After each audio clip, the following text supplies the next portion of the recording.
Les temps que nous traversons sont des temps marqués par une violence que nous n'avons, ceux de ma génération en tout cas, jamais connue. Qu'il s'agisse des abus en tout genre, dont l'actualité nous abreuve, sur des personnes vulnérables, bien sûr, qu'il s'agisse de la violence verbale au quotidien, jusque dans les lieux saints de la République, qu'il s'agisse enfin des violences guerrières et meurtrières au Proche-Orient, en Ukraine, au Soudan, partout ailleurs. J'ai beaucoup d'amis libanais au téléphone ces jours-ci qui me racontent leur quotidien. Tant de vies innocentes qui sont emportées par tout cela et nous restons là impuissants. La Bible parle de cette violence humaine. Elle en parle du début à la fin. La Bible n'est pas un livre à l'eau de rose qui nous raconte de gentilles histoires sur Dieu et sur de gentils croyants qui suivent gentiment. Non. La Bible nous raconte la vie. La vraie. Celle que nous connaissons. Celle que nous voyons le matin dans notre glace. Pour suivre l'épître de Jacques. Mais cette histoire est marquée par la présence de Dieu. Dieu s'invite au cœur des situations les plus sombres, les plus inavouables, et il nous y rencontre, là, sur ces lieux de violence. Et je vous invite à suivre quelques courts extraits, mais il y en a beaucoup, du début du livre de la Genèse. Et avant de commencer la lecture, avec Stéphane et Valérie, qui peuvent s'approcher d'ailleurs, venez.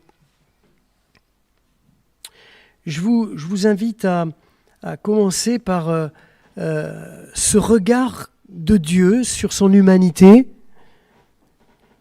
qui est un regard désolé, constat d'échec sur sa création. Et cela, c'est juste avant le déluge. En Genèse 6,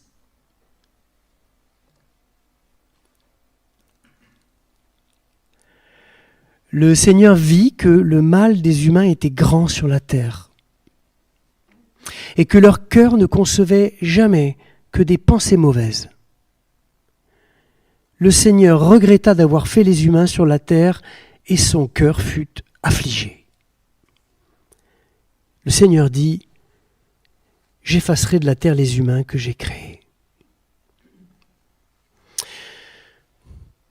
Avant que Dieu ne jette l'éponge du déluge, il s'était passé quand même pas mal de choses avant. Au moment où Dieu porte ce regard sur son humanité, le bilan violence est quand même lourd, accablant. Et on va commencer la lecture de ces quelques récits, juste après le récit de la création. Le récit, ça commence avec Adam et Ève au jardin d'Éden. Et ça va jusqu'au chapitre 12. Pendant 12 chapitres, c'est une avalanche de récits de violence. Différents types de violence. On va voir ça. Et puis après, c'est avec l'histoire d'Abraham que va enfin s'ouvrir un chemin nouveau. Une voie on pourrait dire, de réhumanisation de l'humanité, une humanité capable de recevoir et de produire de la vie, de la bénédiction, à partir d'Abraham. Abraham, c'est la figure du Christ, l'homme qui marche dans la foi, l'homme qui vient vivre l'humanité selon le cœur de Dieu dans toute sa plénitude. Et il vient aussi la bénir, cette humanité. Le Christ. Parcourons un peu cette histoire de la violence. Pas pour faire comme on fait à la télé, regarder ces images en boucle et puis on n'est pas plus avancé, mais pour mieux la comprendre, pour mieux la combattre. On y va ? Genèse 3, versets 11 à 13.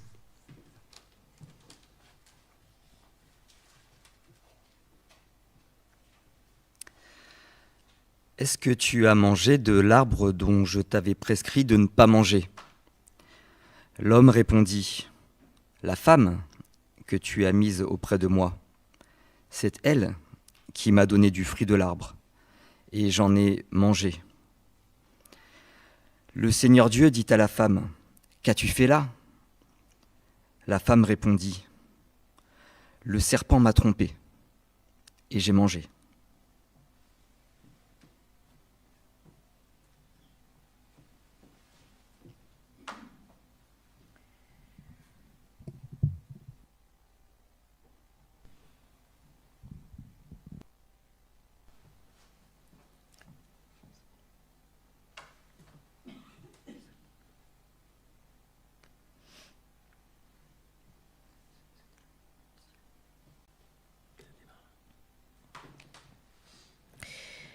Le Seigneur dit à Caïn, « Pourquoi es-tu fâché ? Pourquoi es-tu renfrogné ? Si tu agis bien, ne relèveras-tu pas la tête ? Mais si tu n'agis pas bien, le péché est tapi à ta porte et son désir se porte vers toi. À toi de le dominer. » Caïn parla à Abel, son frère. Comme ils étaient en pleine campagne, Caïn se jeta sur Abel, son frère, et le tua. Le Seigneur dit à Caïn, « Où est Abel ton frère ?» Il répondit, « Je ne sais pas. Suis-je le gardien de mon frère ?»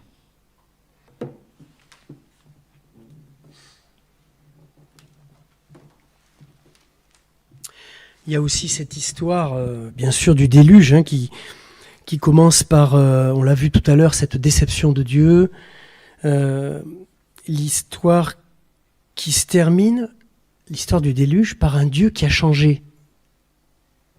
Un Dieu qui renonce à éliminer la violence en utilisant la violence. Et on peut lire en Genèse 8 ce moment où Dieu change.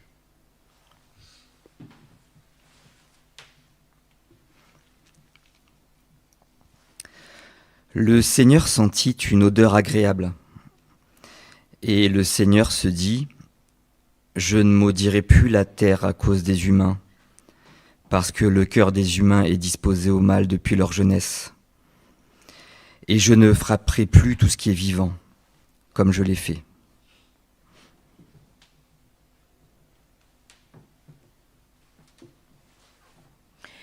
Tant que la terre subsistera, les semailles et les moissons, le froid et la chaleur, l'été et l'hiver, le jour et la nuit ne cesseront pas. Dieu bénit Noé et ses fils. Il leur dit, « Soyez féconds, multipliez-vous et remplissez la terre. »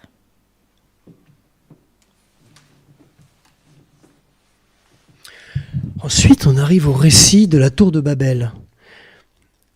Et là, l'humanité ne se tape pas dessus. On peut se dire, enfin, on a trouvé une bonne manière de faire humanité ensemble. Mais s'il ne se tape pas dessus, c'est parce qu'il y a une pensée unique qui domine. Et on peut dire que la notion d'individu à Babel a disparu. Genèse 11.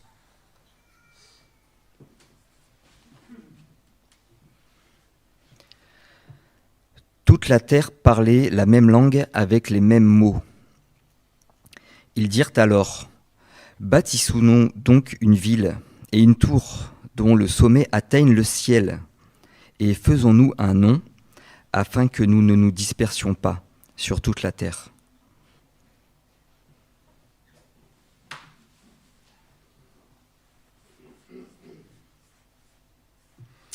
Et enfin, au chapitre 12, 2 versets, le Seigneur prend la parole pour parler à Abraham.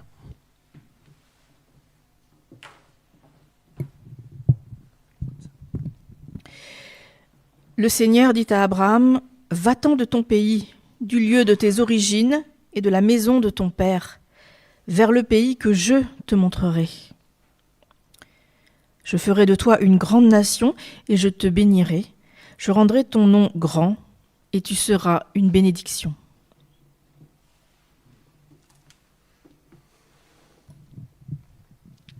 Et cette promesse qui est faite à Abraham va prendre toute sa dimension, tout son volume, dans la personne de Jésus le Christ. Il est la bénédiction de Dieu promise à Abraham, promise à notre humanité. Et il nous fait devenir, lui, bénédiction pour le monde, où il nous envoie. Et je lis un verset dans l'Évangile selon Matthieu. « Moi, je vous envoie comme des brebis au milieu des loups. Soyez donc subtils comme des serpents et purs comme des colombes. »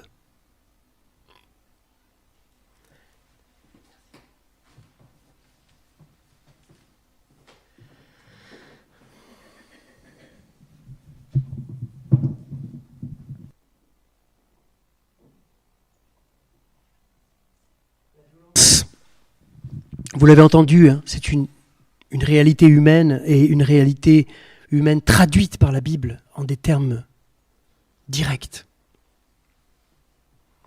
Et je vous invite ce matin à reprendre ces différents récits brièvement comme un chemin de méditation. On peut dire que le cycle le plus ordinaire de la violence, il est mis en scène au tout début, par Adam et Ève. Chacun fuit sa responsabilité en rejetant la faute sur l'autre.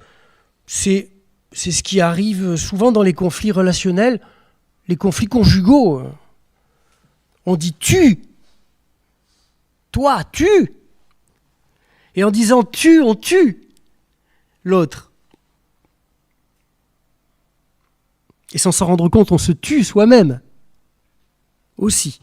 Parce que sans l'autre, on n'est plus tout à fait soi-même. Et c'est aussi cette scène entre Adam et Ève et Dieu, c'est aussi une rupture avec le projet de Dieu. Adam et Ève ont le désir de devenir comme des dieux. Elle est peut-être là, la racine de la violence. Se prendre pour des dieux.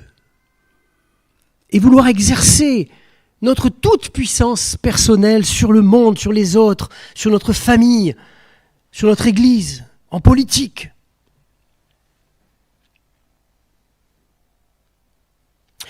C'est pour cela que cette embrouille conjugale entre Adam et Ève, somme toute assez banale, hein, c'est pas moi, c'est l'autre. Ça, dans les couples, on l'a entendu, hein. C'est pour ça que cette histoire est placée en tête de tous les récits de violence. Parce qu'elle dit quelque chose sur la nature profonde de la violence, celle d'ériger notre moi en vérité absolue, en centre de l'univers, face à l'autre.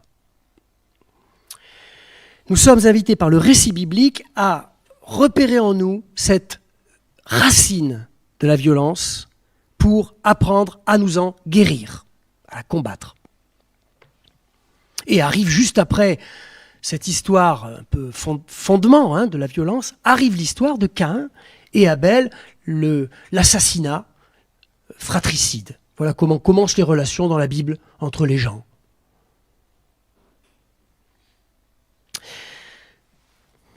Quelle est la racine du mal dans ce second épisode de violence ?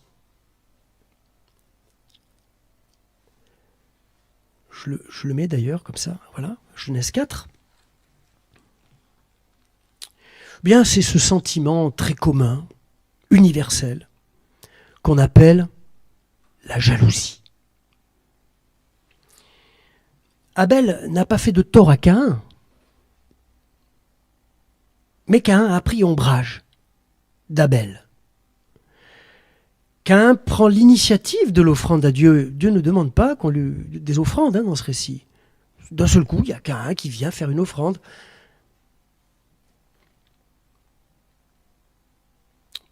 C'est un homme qui a du cœur, finalement, Caïn. Mais voilà, il ne comprend pas Dieu.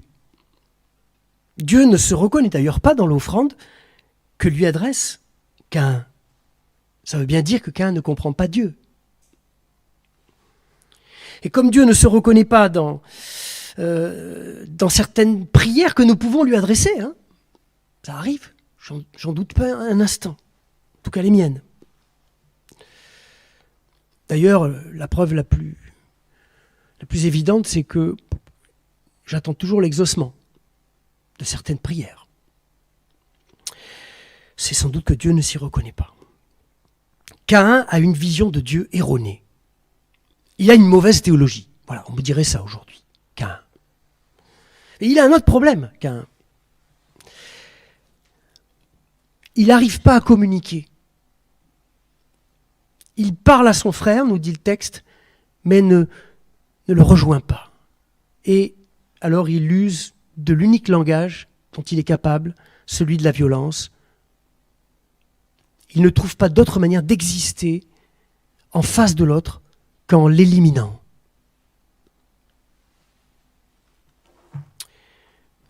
Caïn aurait pu trouver un autre chemin que celui de la violence.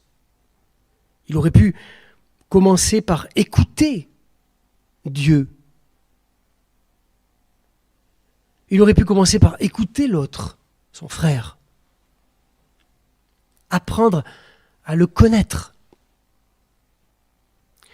Ce n'est pas parce qu'on est membre d'une même famille qu'on se comprend bien et qu'on s'aime. Caïn a bon fond, il a envie de plaire à Dieu, il va trouver son frère pour lui parler, il ne reste pas le pur méchant qui assassine et qui fait rien d'autre que du mal. Mais il manque en Caïn de la profondeur, cette conscience de l'autre en face de lui, dans sa complexité. L'autre, ça demande du temps, ça demande de l'écoute, et ça, Caïn en est incapable. Il s'enferme dans ses échecs. Dieu lui dit bien qu'il a en lui-même les clés pour sortir de cette prison intérieure de la colère. Si tu agis bien, tu relèveras ton visage. Et Dieu lui dit, tu as les clés en toi. La violence, quand elle n'est pas combattue, en fait, ne fait que s'installer comme un régime autoritaire dans nos vies. Et elle ne fait pas que s'installer, elle déborde. Et elle dévaste nos relations et aussi notre foi. Non seulement Caïn tue son frère, mais il nie l'humanité de son frère. Et quand Dieu l'interroge sur l'absence d'Abel, il répond « Je ne sais pas. Suis-je le gardien de mon frère ?» Caïn n'a pas pris la mesure de l'acte qu'il a commis.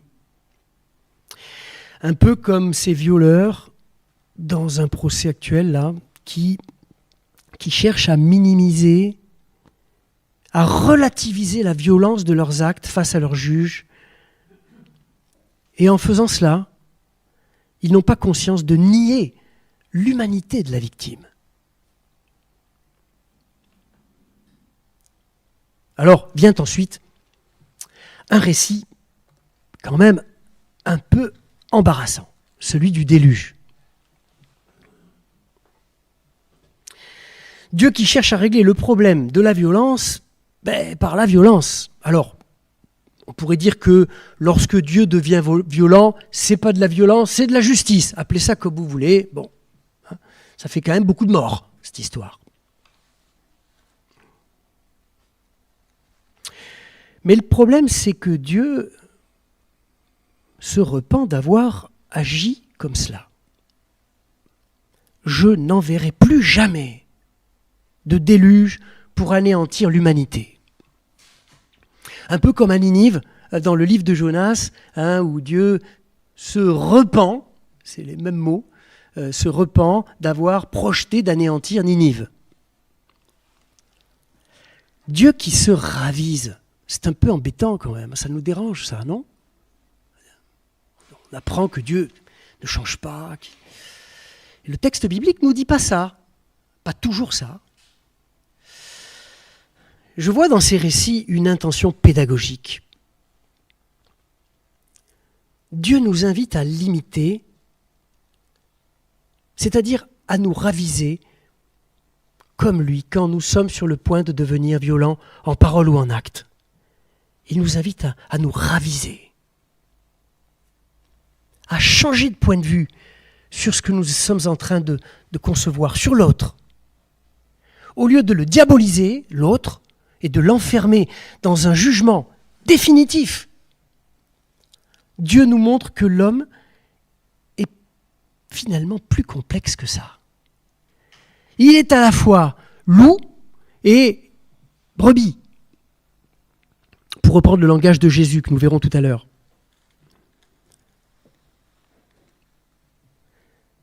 Dieu choisit de faire alliance avec l'humain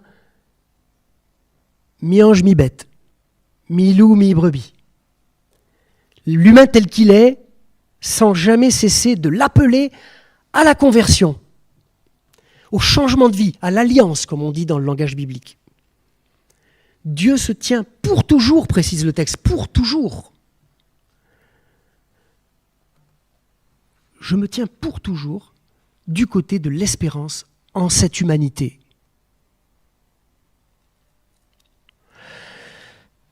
C'est le message de l'arc-en-ciel aussi, à la fin du récit, où Dieu dépose les armes.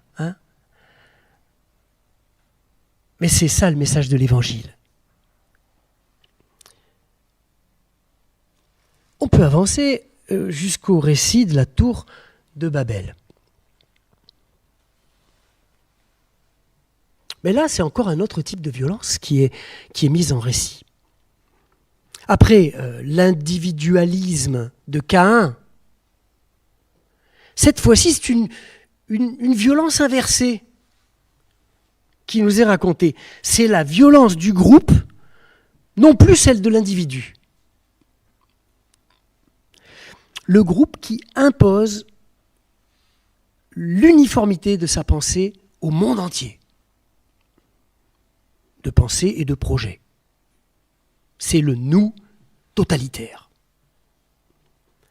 Et on retrouve ça dans plein de situations de la vie humaine, de l'existence, mais en particulier dans tous les intégrismes religieux, politiques, dans les populismes de droite et de gauche. En fait, il faut disparaître en tant qu'individu dans la pensée du système.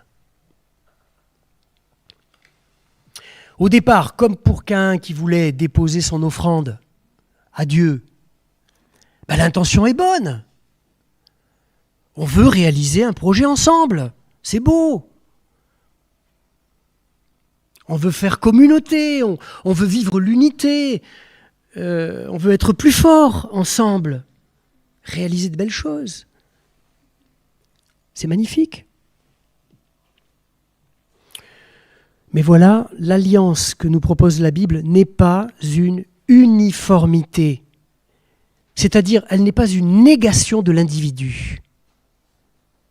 Au contraire, la communauté, au sens biblique, que nous appelons ici ce matin l'Église, c'est une association qui valorise les dons individuels, les dons spirituels, comme on les appelle. C'est une association qui met en avant les qualités individuelles pour un service libre et bienveillant du groupe. Chaque membre y est reconnu pour ce qu'il est et accueilli pour ce qu'il est. Voilà, alors après cette description du mal sous toutes ses coutures, qu'est la violence, le récit ne nous laisse pas complètement déprimés. Heureusement que Valérie nous a parlé de bonheur un peu ce matin quand même. Non, pas du tout. Le récit nous invite à suivre les pas d'un homme non violent, un homme selon le cœur de Dieu, Abraham. Abraham, c'est l'homme qui a le courage de sortir d'un destin tracé d'avance. Il a un père qui lui donne un troupeau, il a une vie, il a un lieu, il est né quelque part, pour s'ouvrir à la nouveauté de Dieu, pour sortir de son destin tout tracé et devenir enfin lui-même. Sors, alors va-t'en, lui dit Dieu, va-t'en de ton pays, de la maison de ton père. Il ne s'agit pas de se fâcher avec ne sortez pas d'ici ce matin en disant il faut que j'en finisse avec ma famille, fâché avec tous ses parents, c'est pas ça le message. Pour pouvoir enfin devenir moi-même, ce qui est important, c'est de partir riche de ce qu'on a reçu comme éducation dans sa famille, quand on a eu la chance d'en avoir une, pour aller vers l'inconnu de Dieu pour nous. D'ailleurs, si l'on traduit très littéralement ce va-t'en, traduit ici va-t'en, si on traduit ça, l'hébreu nous dit va vers toi. C'est très étrange, hein ? Va vers toi. Va vers toi. Du lieu de tes origines vers le pays que je te montrerai. Va vers toi. Vous voyez que Dieu nous voit, nous perçoit comme des individus précieux, uniques.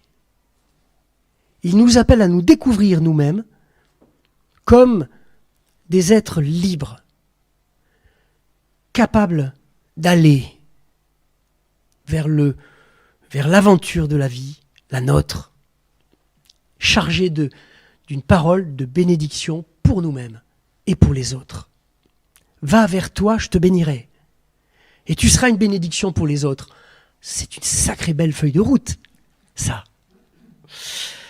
Voilà la réponse de Dieu à la violence de l'homme.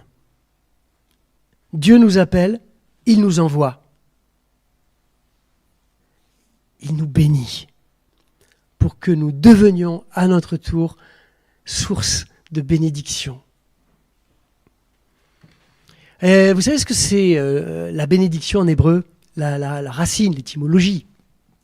C'est très charmant. C'est un mot qui veut dire articulation, bénédiction. S'articuler avec les autres. Broca, ça dérive du mot genou. C'est intéressant, cette articulation qui nous permet d'avancer, de marcher.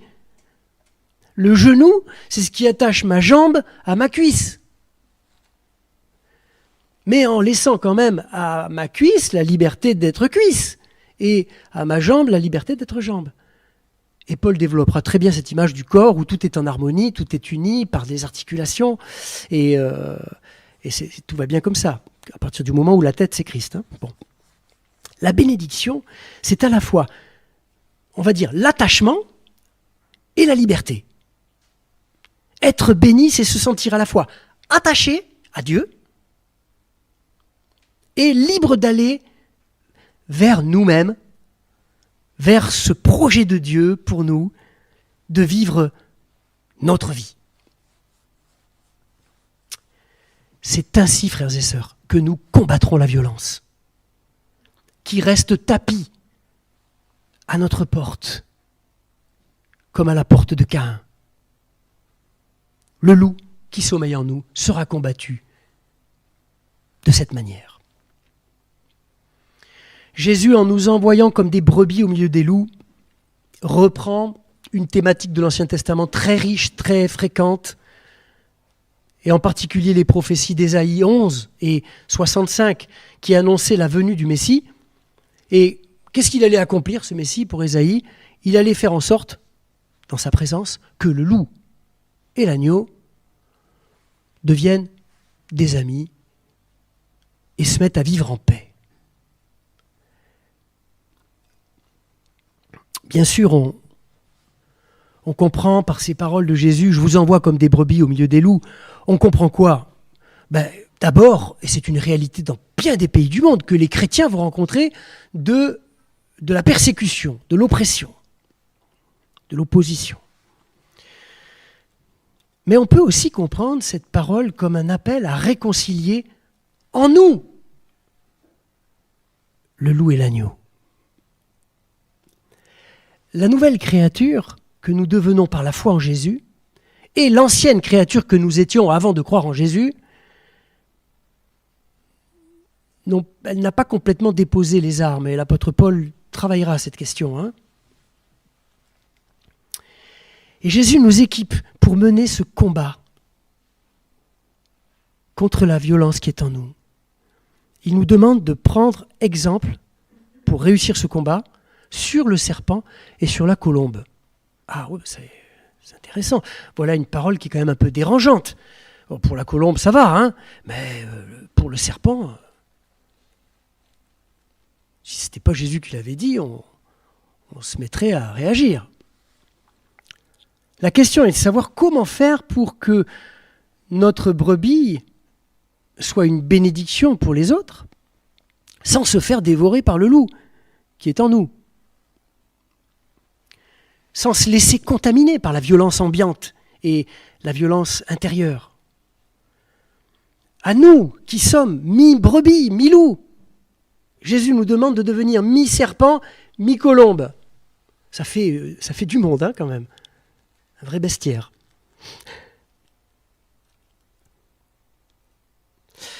Et Jésus reprend effectivement ces deux figures symboliques de la Genèse qui ont été évoquées tout à l'heure pendant les lectures. La figure du serpent en Éden et la figure de la colombe à la fin du déluge. Le serpent, sortant un peu des représentations horribles, le serpent symbolise l'intelligence subtile. Il ne vient pas avec des gros sabots parler à Ève. Il dit, Dieu a-t-il réellement dit? Vous voyez, c'est subtil, c'est pas du à l'emporte-pièce. Une intelligence subtile et nuancée. La colombe, elle symbolise quoi? Elle symbolise l'Esprit de Dieu. Dans le récit du déluge, cette colombe amène dans son bec un rameau d'olivier. C'est la promesse de la vie à venir, de la bénédiction. Et Jésus nous invite à associer les deux, l'intelligence subtile et la pureté, la foi. L'intelligence, il la faut pour discerner en nous et au dehors de nous tout ce qui est de l'ordre du loup et de l'agneau, du bien et du mal. Après l'intelligence, Jésus nous recommande la pureté de la colombe, c'est-à-dire de nous rappeler de notre appartenance totale, radicale, à la bénédiction de Dieu qui est en Christ. Le serpent et la colombe. En Éden, pour Adam et Ève, il y avait bien le serpent, mais il manquait la colombe. Et leur intelligence est devenue une intelligence maligne, toxique, manipulatrice et finalement destructrice de la bénédiction divine. Et de même, la pureté de la colombe sans l'intelligence subtile, qu'est-ce que ça donne? C'est pas forcément un cadeau. La pureté sans l'intelligence, ça peut tourner à de l'angélisme ou quelquefois même à de l'intégrisme, j'en parlais tout à l'heure. On accepte seulement les colombes parmi nous, dans notre groupe, les purs, ceux qui sont purs comme nous finalement. Hein. Et les autres, les mi-brebis, mi-loups, ceux-là, dehors, on les exclut, on les juge, on n'en veut pas. Et l'Église devient comme ça un cercle de purs. Vous voyez que la colombe sans le serpent, ça peut accoucher de choses pas belles non plus. Jésus nous invite à articuler cette bénédiction, ce genou, comme un genou de la foi, c'est deux choses, la pureté et l'intelligence. L'abandon confiant à Dieu, confiant et total. Et la lucidité, c'est-à-dire la réflexion sur les choses, le discernement. Il nous invite à, on peut le dire autrement, à la contemplation et à l'action. On peut, là, je vous laisse construire encore ces perspectives-là. Hein. Et je crois que je termine avec ça, que c'est à cette condition du mi-serpent, mi-colombe, que nous serons à la hauteur de notre vocation, celle de combattre le loup qui est en nous, la violence qui est autour de nous et qui déferle sur notre monde, et de devenir pour chacun bénédiction de Dieu. Amen.